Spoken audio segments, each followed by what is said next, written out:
بسم اللہ الرحمن الرحیم۔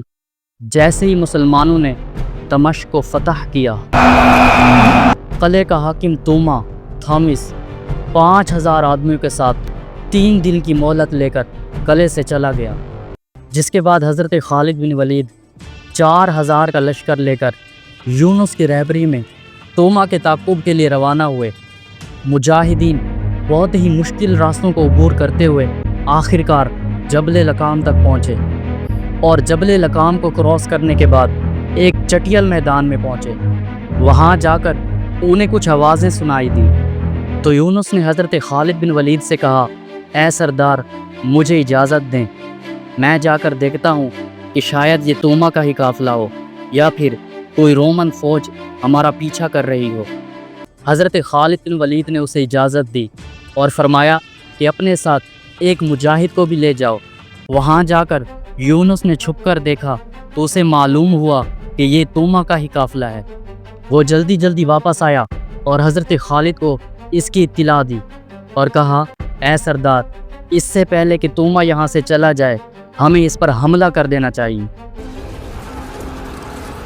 یہ سن کر حضرت خالد بن ولید نے اپنے 4000 کے لشکر کو 4 حصوں پر ڈیوائیڈ کیا۔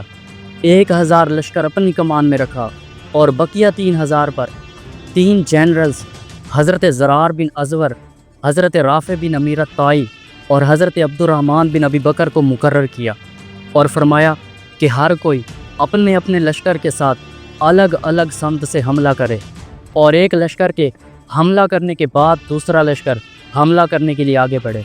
ایسا حضرت خالد نے اس لیے کیا تاکہ اسلامی لشکر کی کمک کے لیے ایک کے بعد ایک لشکر آتا دیکھ کر رومنز کا حوصلہ بالکل ٹوٹ جائے، جس کے بعد سب سے پہلے حضرت خالد بن ولید اپنا 1000 کا لشکر لے کر رومنز پر حملہ کرنے کے لیے آگے بڑھے۔ حضرت خالد بن ولید کے لشکر کو آتا دیکھ کر رومنز نے بھی اپنے ہتھیار سنبھال لیے اور جنگ کے لیے ریڈی ہو گئے۔ قلعے کے حاکم تھامس نے دیکھا کہ حضرت خالد بن ولید کے ساتھ صرف اور صرف 1000 کا لشکر ہے، جبکہ ہمارے لشکر کی تعداد 5000 پلس ہے، تو اس نے اپنے سپاہیوں سے کہا کہ یہ مٹھی بھر عربی ہمارا کچھ نہیں بگاڑ سکتے، بلکہ یہ تو ہمارے لیے عیسیٰ کی طرف سے ایک بہت بڑا تحفہ ہے کہ ہم ان سب کو موت کے گھاٹ اتار دیں۔ جیسے ہی جنگ شروع ہوئی، حضرت زرار بن ازور اپنے 1000 کے لشکر کے ساتھ رومنز کے پیچھے سے نمودار ہوئے۔ اب رومنز 2 اسلامی لشکر کے درمیان میں پھنس گئے۔ اتنے میں دائیں طرف سے حضرت رافع بن امیر الطائی اپنا 1000 کا لشکر لے کر آ گئے۔ ان کے آنے کے فوراً بعد حضرت عبد الرحمن بن ابی بکر اپنا 1000 کا لشکر لے کر بائیں طرف سے رومنز پر حملہ کرنے کے لیے آگے بڑھے۔ اب رومنز فوج چاروں طرف سے اسلامی لشکر کے درمیان پھنس چکی تھی۔ یہ دیکھ کر رومیوں کا مورال بالکل ڈاؤن ہو گیا۔ مجاہدین نے چاروں طرف سے رومنز پر حملہ کر دیا۔ حضرت خالد بن ولید رومیوں کو واصل جہنم کر رہے تھے۔ اتنے میں آپ کی نظر ایک شخص پر پڑی جو دائیں آنکھ سے کانا تھا اور رومیوں کو لڑنے کے لیے اکسا رہا تھا۔ حضرت خالد بن ولید نے دیکھتے ہی اسے پہچان لیا کہ یہ کانا توما ہی ہے، کیونکہ آپ کو پتہ تھا کہ دمشق کے محاصرے کے دوران حضرت ام ابان نے توما کی آنکھ میں تیر مار کر اس کی آنکھ کو ضائع کر دیا تھا۔ حضرت خالد بن ولید نے گھوڑے کو ایڑی ماری اور فوراً اس کے پاس پہنچ گئے اور فرمایا، اے دشمن خدا، تو نے کیا سمجھا تھا ہم تجھ تک نہیں پہنچ سکیں گے؟ اللہ پاک نے ہمارے لیے زمین کو سمیٹ دیا تھا۔ حضرت خالد کو اپنے پاس دیکھ کر توما تھر تھر کانپنے لگا۔ حضرت خالد بن ولید نے اس کی بائیں آنکھ میں نیزہ مارا اور اسے اندھا کر دیا۔ توما تڑپ کر نیچے گرا۔ حضرت عبد الرحمن بھی حضرت خالد بن ولید کے ساتھ تھے۔ وہ فوراً اپنے گھوڑے سے اترے اور توما کے پاس جا کر اس کا سر تن سے جدا کر دیا، پھر اسے اپنے نیزے پر لٹکا کر گھوڑے پر سوار ہوئے اور مجاہدین سے فرمایا، اے گروہ مسلم، دشمن خدا توما کا سر نیزے کی نوک پر ہے، جس کی وجہ سے مجاہدین کا حوصلہ اور بھی بڑھ گیا اور رومنز کا حوصلہ بالکل ٹوٹ گیا، اور وہ جنگ چھوڑ کر بھاگنے لگے۔ بہت سارے رومی قتل ہوئے اور کچھ اپنی جان بچا کر بھاگ نکلے۔ تو اس طرح اللہ پاک نے مسلمانوں کو جنگ مرج الدیباج میں فتح عطا فرمائی۔ ایک منٹ، جنگ تو ختم ہو گئی، لیکن یونس کا کیا بنا؟ آخر اسے اپنی بیوی ملی یا نہیں؟ حضرت رافع فرماتے ہیں کہ جنگ کے دوران میں نے ایک شخص کو دیکھا جس نے رومیوں کا لباس پہنا ہوا تھا۔ وہ گھوڑے سے اتر کر ایک رومی عورت سے لڑتا تھا۔ کبھی عورت اس پر غالب آ جاتی تھی اور کبھی وہ عورت پر۔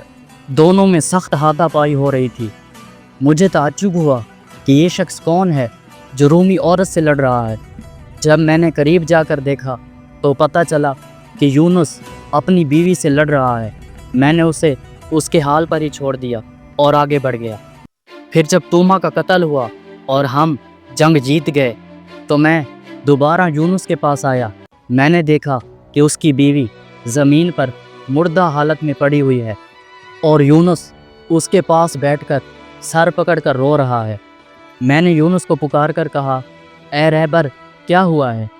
اس قدر کیوں روتا ہے؟ اس نے روتے ہوئے جواب دیا، میں صرف اور صرف اپنی بیوی کی طلب میں یہاں تک آیا۔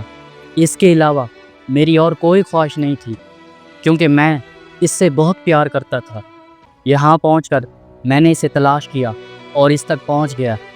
میں نے اپنی بیوی سے کہا کہ میں تیرے فراق میں دیوانہ ہو کر یہاں تک پہنچا ہوں اور تو مجھ سے بھاگتی ہے۔ اس نے کہا، میرا پیچھا چھوڑ دے اور مجھے بھول جا۔ قسم ہے حق مسیح کی، اب تیرا اور میرا ایک ساتھ رہنا ممکن نہیں ہے، کیونکہ تو اپنے دین سے منحرف ہو کر مسلمان ہو گیا ہے۔ اس وجہ سے میں نے اپنے آپ کو دین مسیح کے لیے وقف کر دیا ہے اور قسطنطنیہ جا رہی ہوں تاکہ وہاں جا کر ساری عمر راہبہ بن کر کنیسہ میں بیٹھوں۔ اب میرا راستہ چھوڑ دے اور اپنی راہ پکڑ۔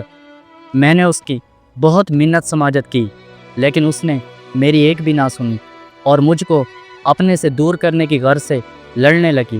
تو میں بھی لڑائی پر اتر آیا۔ ہم دونوں میں بہت دیر تک لڑائی چلتی رہی، یہاں تک کہ میں نے اس پر قابو پا لیا اور اسے پکڑ کر اپنے ساتھ لے جانے لگا۔ اچانک اس نے اپنے پاس رکھی ہوئی چھری نکالی اور اپنے سینے میں پیوست کر کے خودکشی کر لی۔ ناؤ مسلمان یہ جنگ جیت تو گئے، لیکن مسلمانوں کے جنرل حضرت خالد بن ولید اچانک مرج الدیباج کے میدان سے لاپتہ ہو گئے۔ سبسکرائب